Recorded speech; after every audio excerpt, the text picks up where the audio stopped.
So, what was it like getting back into Art the Clown? Oh gosh, it was fun. I think I was a lot more confident this time with the character, because now I knew what worked. Because like when I took over art the first time, there was someone else, Mike Gianelli, who played him before, so I was very nervous about how the fans would receive my portrayal of the character versus his, and it seemed like they liked it. So I was like, hey, I can have a lot more fun with it this time, not have to worry about everybody's opinions as much. So it was fun, especially since the script is such a fun script. So I was really stoked to just get back in the big old clown shoes again. That's awesome. Um, so you said that in being more confident, did you approach art the same way as you did before, or did you have a different process? Yeah, I basically approached him the same way, but even with my confidence, I added a little bit more confidence to the character as well because the guy just came back from the dead, and so I look at him being a little bit more, cocky and arrogant about himself now because he's like, oh wow, I'm hard to kill. So I wanted to add a little extra, finesse of that to the character, I guess you could say. Nice. Um, with the first Terrifier movie, I feel like it did a really good job of establishing Art the Clown as a character. So what are we in for with Terrifier 2? Oh boy, a lot more blood for sure. And really a lot more story this time around as we're really building the universe that art lives in, and we're introducing a lot of new elements, probably raising a lot more questions than we're answering in part two.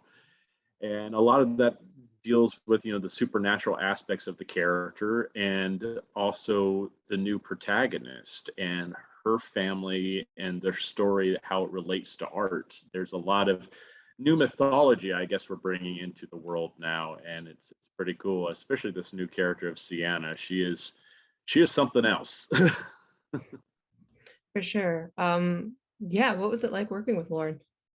Oh, Lauren was fantastic. I mean, she was a true pro, true pro. I mean, I think we really balanced each other very well, which is necessary for these characters too, because I look at them as kind of like Batman and Joker, and we made sure that we hung out a lot before we started filming, just so we could get to know each other. Because like we're going to be going through this gauntlet together for a few months, and maybe more years in the future with future films. So we might as well get really comfortable with each other, and get close. And we did, and I think it translates well on screen because you can see, even though we're rivals on screen, that there's a good chemistry between the two of us. And yeah, she's a great scene partner. She helped me reach some new levels with the character and gave me a lot to go off of. I love having actors like that I can play off of, and she's so easy to play off of.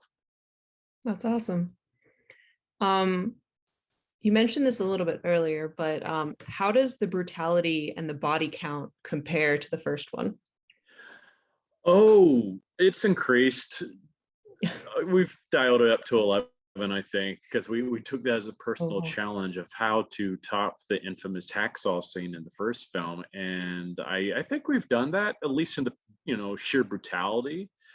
There's one scene in particular that happens in a bedroom that I think some people might walk out of the theaters over because it's pretty intense. It's pretty intense, but there's still that art flavor to it. So there's a little bit of comedy involved in it as well, because you know art likes to play with his food, as I like to say. So I think we definitely dialed things up to 11. Damien really showed his skills in this movie as well with the prosthetic work. There's some things that he built that I just could not believe this was something he created himself, especially when I walked in the room and saw this one thing he built, and I'm like, holy crap. And then it started moving, and I'm like, oh my God.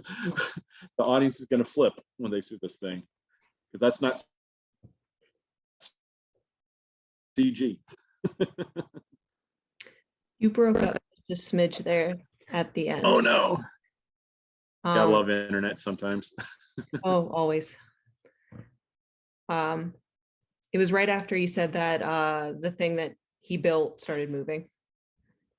Oh yeah, I think that's the audience is going to flip out over this apparatus he built because it's not CG. That is something that's real and tactile, and it looks like something like a demented Jim Henson would have come up with. Oh, that's an interesting image in my head. Yeah, because he came up with some demented stuff himself, especially in Labyrinth. So Oh yeah. Um, so since the first film, Art the Clown has become very much a horror icon. Um, did you expect that at all? oh God, no. I hoped, but no, we didn't expect any of that. It's yeah, I mean, we're trying to be realistic with ourselves that we were a low budget independent film competing against, the likes of Pennywise, the king of killer clowns in horror movies. And like, okay, we'll be lucky if we get a few thousand people to like this movie. We didn't anticipate, millions of people worldwide would be drawn to this character like this. We hoped, we thought he was a cool character, but it's like, we didn't release in theaters the first time. We originally just came out on like Blu-ray and a few streaming platforms, and eventually Netflix got a hold of us and launched us into the stratosphere, and we've just kept going since then. So it's been a great ride. We're very grateful for it. What do you think has made Art the Clown so popular?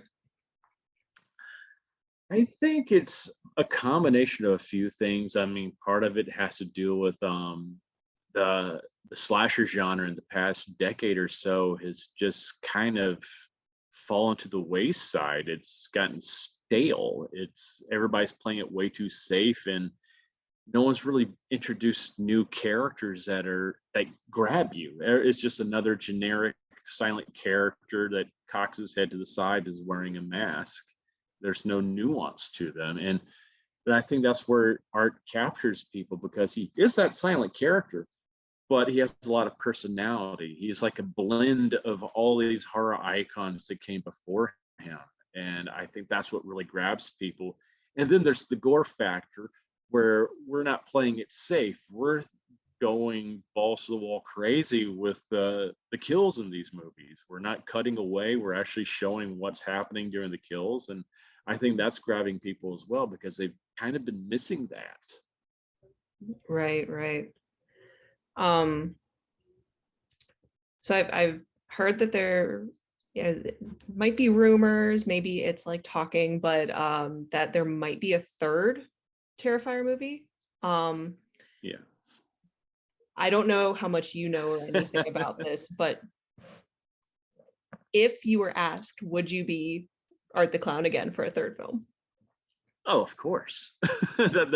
There's no question in my mind that I would come back as Art again. I love this guy. He's such a mischievous little scamp.